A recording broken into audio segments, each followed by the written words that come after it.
sheep brains, and I'm going to go through all of the parts, structures, what I'll ask. How I go through this brain is going to be exactly how I'll ask it on the test. So if I go through it in a sagittal section, I can ask it in a sagittal section. If I don't go through it with you on a sagittal section, that means I won't ask it in that section. So you can know how to study these parts. Okay, so looking at the sheep brain, the first thing I do is I try to orient myself. What is it that I'm looking at? So I know I'm looking at the sheep brain. And remember that the sheep brain is a little different in its morphology or shape from a human brain because of the way that the sheep is, the way it stands. It's on all four legs, so the brain is very horizontal, whereas in a human brain, the cerebellum and the brain kind of curves down, okay? So I at least know I'm in the brain, and I try to decide, okay, which is anterior, which is posterior. Well, I notice this is the spinal cord, so I know this is posterior, so this is anterior.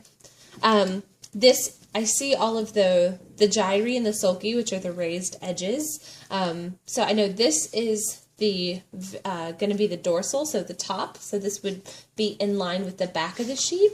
And I flip it over, this would be the ventral side of the brain. So this would be in line with the belly of the sheep. Okay. All right, so let's talk about a few things to orient yourself. So we know this is anterior, this is posterior because of the spinal cord. If y'all see, when we talked about the meninges, right? When we talked about the dura mater has been peeled away so that we can see the actual brain. So this tough white connective tissue that I've peeled off of the brain, this is the dura mater. This is the outermost meninge, responsible for protection of the brain. So this directly adhered to the dura mater would be the arachnoid villi, which remember the arachnoid villi is going to be lined with ependymal cells, which have microvilli. They're responsible for the reabsorption of CSF as well as the flow of CSF. Okay. Directly adhered to the brain, like if you're touching the brain, you're touching the pia mater. It's the really thin connective tissue that's directly adhered to the brain tissue, okay? It's really hard to tease that apart. Okay, so I noticed that there are, if you rub the brain, you'll notice there are some raised edges, some bumps. That's due to the folding. So the brain tissue is highly folded, and that's because it increases surface area. And that's good because it allows for more connections, more neurons, more nervous tissue, which is all really good. Okay? Those raised edges are called gyri. Gyri for plural, gyrus for singular. And those little, you can see all the little black marks. Those are actually capillaries that are sandwiched in between the gyri. So those capillaries are in what we call sulci. Sulci for plural, sulcus for singular, and those are the valleys. So the raised edges are the gyri, and then the valleys, those tight grooves, are called the sulci. Okay, a major sulcus and a major fissure. Fissure means a deep groove that will help you orient yourself as well. Is this right here? This prominent sulcus is called the central sulcus, and it's going to delineate the frontal lobe from the parietal lobes. So this is the central sulcus. The longitudinal fissure right here is a deep groove that's going to separate the right and left hemispheres. Okay, this would be the right. This would be the left when you're looking at it, because this is anterior, this is posterior. So right hemisphere, left hemisphere, and it's separated by the longitudinal fissure. Okay, so let's talk about lobes. I just said that the central sulcus, this prominent sulcus right here, it separates, this is the frontal, these are the parietal lobes. We also have temporal and occipital lobes. You already have an idea of where all of those are located because you had to learn the bones, and they also correspond to the muscle names. So frontal, this is where our frontal bone or the frontalis muscle would be, right? So this is the frontal lobe. When I think frontal lobe, I think major functions are personality, what makes you, you, everything unique to you is located in the frontal lobe, as well as motor functions. When I think parietal lobes, I think sensory. Okay, so parietal lobes, major functions, sensory information. You gotta, for the sheep brain, you have to peel back the cerebellum, which I'll mention that in a second, I'm sorry. You peel back the cerebellum, and on the underside is the occipital lobe. Okay, so the underside is the occipital lobe, right? Occipital lobe, when I think occipital lobe, I think visual. So anything related to vision will be housed in the occipital lobe. Now we have to turn over the brain and look at the ventral side in order to see the temporal lobes on the sheep brain. Remember, the morphology of a human brain is a little different, and the temporal lobes will be located where the temporal bone would be, okay? So right here on the belly, or the ventral side of the brain, these kind of smooth, raised parts on the sides, most laterally, these are the temporal lobes. Okay, so they're smooth in appearance, and they don't really have gyri. You don't really see gyri or sulci on them, okay? These are the temporal lobes. When I think temporal lobes, I think major functions dealing with auditory. So anything auditory housed in the temporal lobes, okay? So let's backtrack a little bit because I forgot to mention another thing that helps me orient myself. You can group the brain into two major parts, the cerebrum and the cerebellum. The cerebrum makes up the majority of the brain, okay? And the cerebellum is in this back portion, part of the brain stem, right before the spinal cord. So this back little smaller brain, that's the cerebellum. So cerebrum, cerebellum, okay? Okay, next thing we'll talk about are functional areas. So functional areas. Each of the lobes we can break up into specific functional areas. And they did this through like different mapping studies, but specific parts of the brain are responsible for very specific functions. So the frontal lobe. We can break the frontal lobe up into three functional areas. One at the very front is called the prefrontal cortex, or frontal association. Prefrontal cortex or frontal association. This functional area is involved in personality, learned behaviors, reasoning, intellectual capabilities, higher order thinking. Everything that makes you unique is housed in the prefrontal cortex or the frontal association. In the middle of the frontal lobe is the premotor cortex, or we can call it the motor association. This is going to be responsible for learned movements. So if you know, like, a lot of times you'll develop muscle memory for certain things. You can thank your premotor cortex or your motor association for being able to learn those and memorize those muscle movements. Okay, so learned muscle movements and also coordination of skeletal muscles. Right before the central sulcus, we call this the precentral gyrus, and this functional area located on the precentral gyrus is called the primary motor. The primary motor is the one responsible for the actual movement of muscles. So this is the functional area that tells your skeletal muscles to move, okay? So primary motor tells your muscles to move.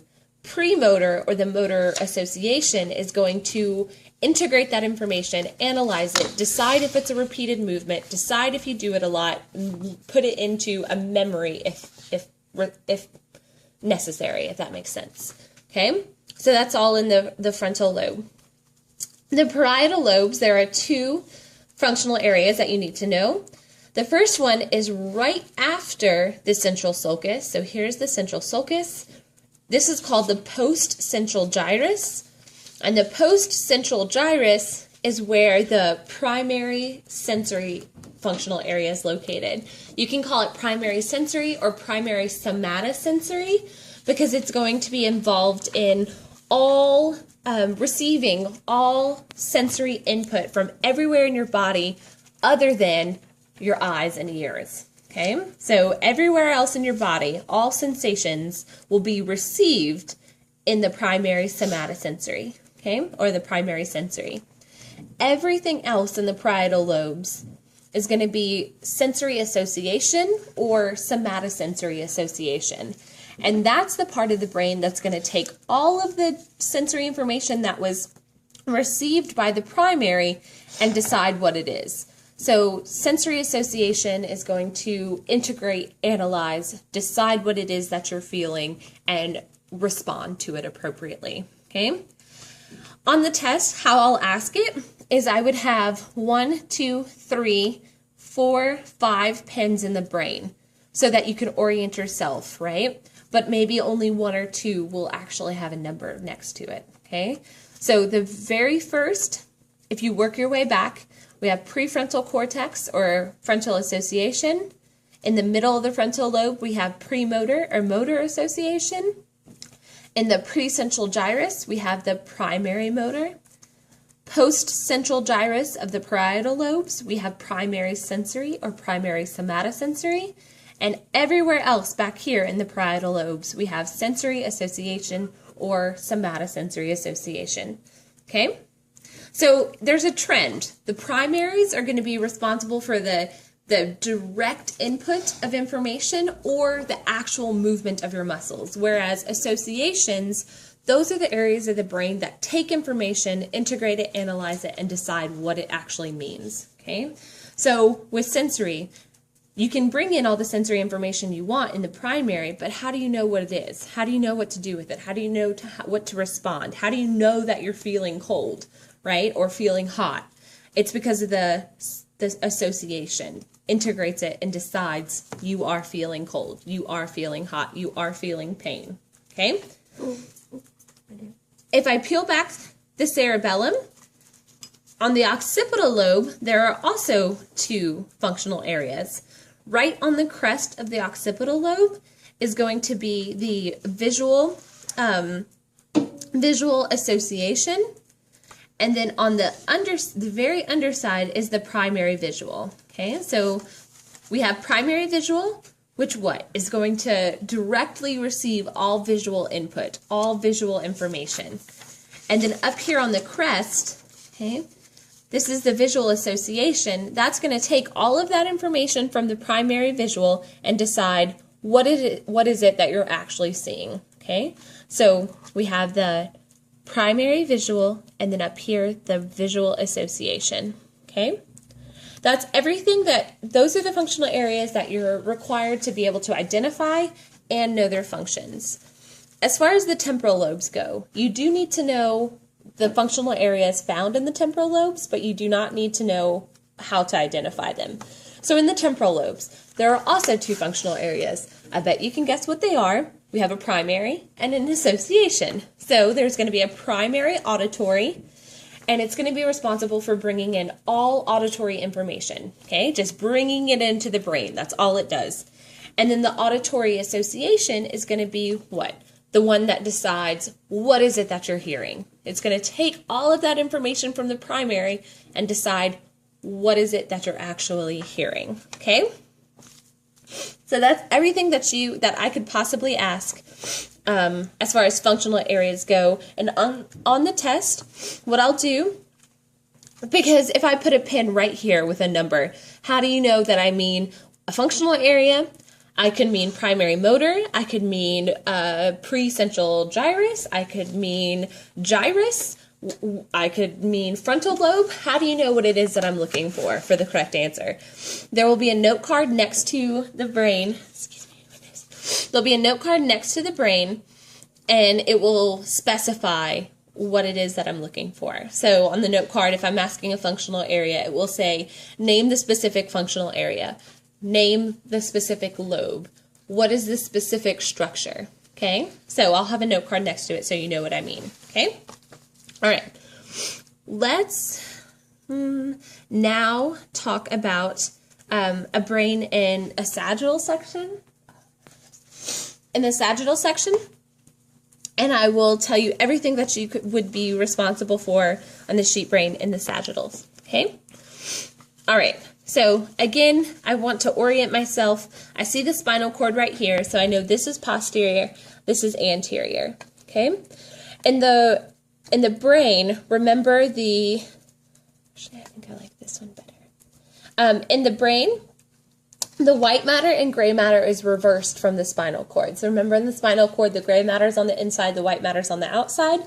In the brain, the gray matter is going to be on the outside, a part of the cortex, and the white matter is on the inside. So right here, I know this is the spinal cord, this is the cerebellum, this is the cerebrum. The gray matter on the outside, there's not a super, like a very, the colors aren't like totally gray versus white, but you can generally tell that this is a little bit darker from the tissue that's on the inside. So this outer portion of gray matter is called the cerebral cortex. So if I have a pen in here, I mean cerebral cortex, okay? So that's the gray matter. The cerebral cortex, that's where all of those functional areas that we just talked about, that's where those are located, in the cerebral cortex, the gray matter of the cerebrum, okay? In the white matter of the cerebrum, there are some other areas, and we'll discuss their locations and functions. Okay, first thing that I notice, let's use this one. First thing that I notice is this hole or cavity right here, okay? This cavity is the lateral ventricle, okay? The lateral ventricles make up the first and second ventricle because there's one on each hemisphere. Remember the brain has two hemispheres? There's a ventricle on each side, okay? Each half of the brain. Collectively, we call them the lateral ventricles, okay? So here's the lateral ventricle. Ventricles are cavities of the brain that produce CSF. So lining these cavities, you'll find what's called a choroid plexus. A choroid plexus is a tuft of capillaries, and those capillary beds produce the CSF and put them into the ventricles. So here's the lateral ventricle, which I first noticed. The top of the lateral ventricle, the ceiling, is called the corpus callosum. Okay, so right here, corpus callosum, okay? So think house, coliseum, ceiling. So here's the lateral ventricle, and then above it is the corpus callosum. The corpus callosum is going to be axon tracts that connect the right and left hemispheres together. So it allows for communication between the two, okay? The floor of the lateral ventricle, okay, so here's the lateral ventricle. The floor of the lateral ventricle is called the fornix. Okay. The fornix, think fornix floor. I know I have it on your sheet and you need to know the functions. Don't worry about the functions so much as just be able to identify it. It's a more primitive part of the brain. Okay, so that's the fornix. Next thing, so I'm working from anterior to posterior. Okay, so far we have cerebral cortex, we have corpus callosum, lateral ventricle, fornix. This circular piece of tissue right here, and again with the brains, there's no super hard lines that say this is the thalamus or this is this part of the brain. So it's a general area. So right here, this kind of circle chunk of tissue, this is where the thalamus is located. Okay? The thalamus. The thalamus is a bilobed structure, kind of looks like a dumbbell. So there's a lobe in each hemisphere of the brain, and it's connected by an intermediate mass, which we don't see here because I cut it in half. So this is the thalamus. The thalamus is going to be responsible, of course, you get itches whenever. I am. So, of course, the thalamus, what was I going to say? The thalamus is going to be responsible, it's a relay station is like what I like to say. So it's going to relay information from the brainstem to the cerebrum. Okay, so it's just a relay station.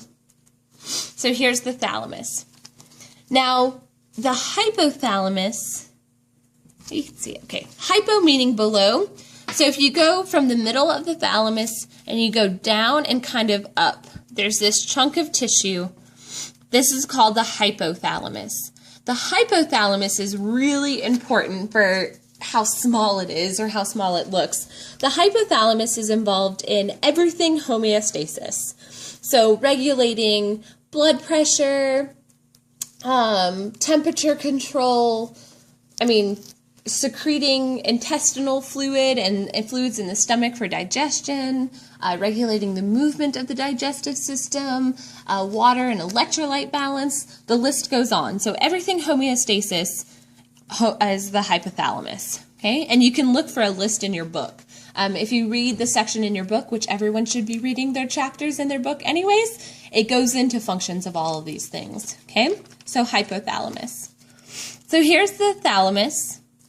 Above the thalamus, you'll see this other kind of cavity or hole. This is the third ventricle. Okay, the third ventricle also is lined with choroid plexus, which you can actually see. There's a lot of it. Let me dig it out. Okay, all of this black stuff that looks like hair in a drain, okay, this is all this is a capillary bed, okay? That capillary bed is the choroid plexus, which is going to secrete the CSF into the third ventricle, okay? So this is the third ventricle. What else? Okay, in cross-section, I can also ask, so this is the cerebellum, right? I could ask specifically, the white matter of the cerebellum is called arbor vitae because it has a tree-like appearance. So arbor, like arboretum, tree, okay? So the white matter of the cerebellum is called arbor vitae. That's everything that I would ask in fourth ventricle, I'm sorry. So cerebral aqueduct, you can't see, I won't ask that. But what I could ask is the fourth ventricle. Right below the cerebellum, between the cerebellum and the brainstem, you'll have the fourth ventricle, which is also going to be lined with choroid plexus that secretes CSF. Okay? And when we talk about the flow of CSF in a little bit, I'll mention all those ventricles again. Okay? Next, let's look at the brain in, let's talk about two structures, or a few structures that we have to peel back the cerebellum in order to see. All right, so if I peel back the cerebellum, that one I don't really, let's see. This one I think shows,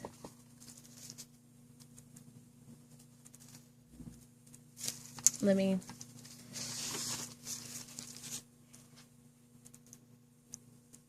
it's been kind of,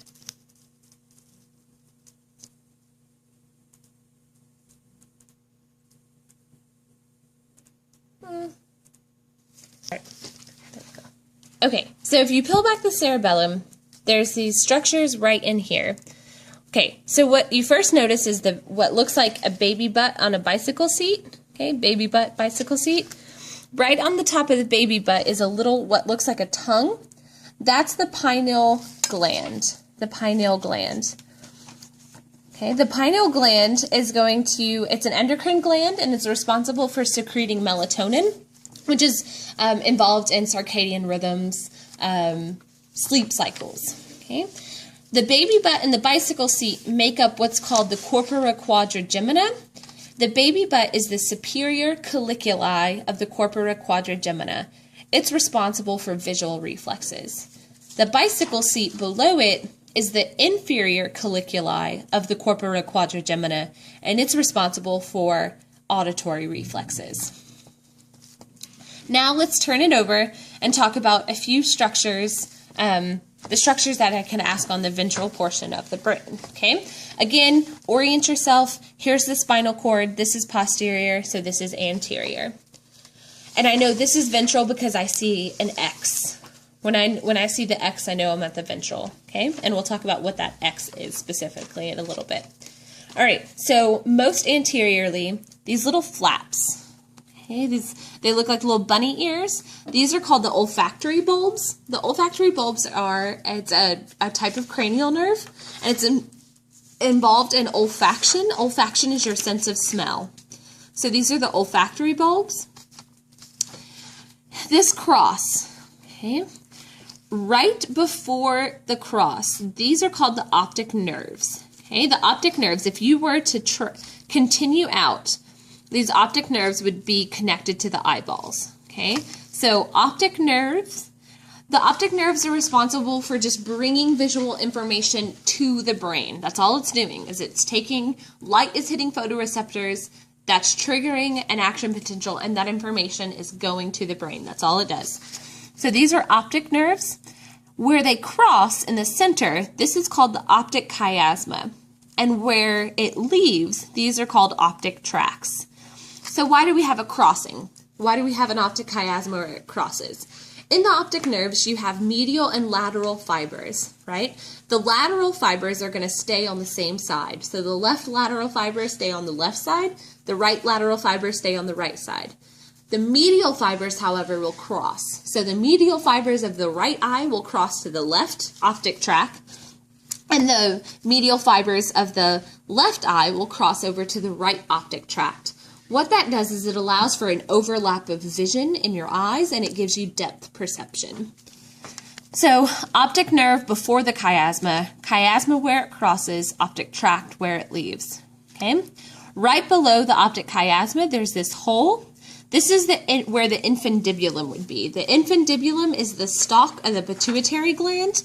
When you remove the dura mater, it's really hard to remove it without the without removing the pituitary. It almost always comes off. So here's that chunk of dura mater with some other little nerves and whatnot. It would go like right over here. This big bulge right here, that's the pituitary gland. Okay, so that's the pituitary gland. The pituitary gland is involved in, it's an endocrine gland. It's going to secrete hormones related to metabolism, growth, sexual reproduction, and sexual maturity. Okay, so that's the infundibulum. Right below the infundibulum is this little kind of white piece of tissue right below. These are the mammillary bodies. The mammillary bodies are responsible for relating your sense of smell to memory. So think of like lower mammals that the young can smell and recognize their mom through smell. That's the mammillary bodies working. Okay. Right below the mammillary bodies, these chunks of tissue, these are the cerebral peduncles or the midbrain. You can call it the cerebral peduncles or the midbrain. Those are going to be tracts connecting the spinal cord. They're going to contain nervous tracts dealing with like muscle movements. So it's going to connect spinal cord, the nerves of the spinal cord, to the parts of the cerebrum that are involved in muscle movements. So that's the cerebral peduncles or the midbrain. Located on the cerebral peduncles, you see these two nerves that kind of look like fettuccine. These are the oculomotor nerves. Oculomotor nerves are cranial nerves that are involved in, you guessed it, oculomotor, movement of the eyes. Okay, so they move your eyes. So these are the oculomotor. Right below the cerebral peduncles, there's this raised area right here. This is the pons. Okay, the pons is going to contain, it's a relay station between the medulla oblongata and the cerebrum. So it just contains axon tracts between the medulla oblongata and the cerebrum. So this is the pons. Below the pons, and then right before the spinal cord, this area is called the medulla oblongata because it's longer.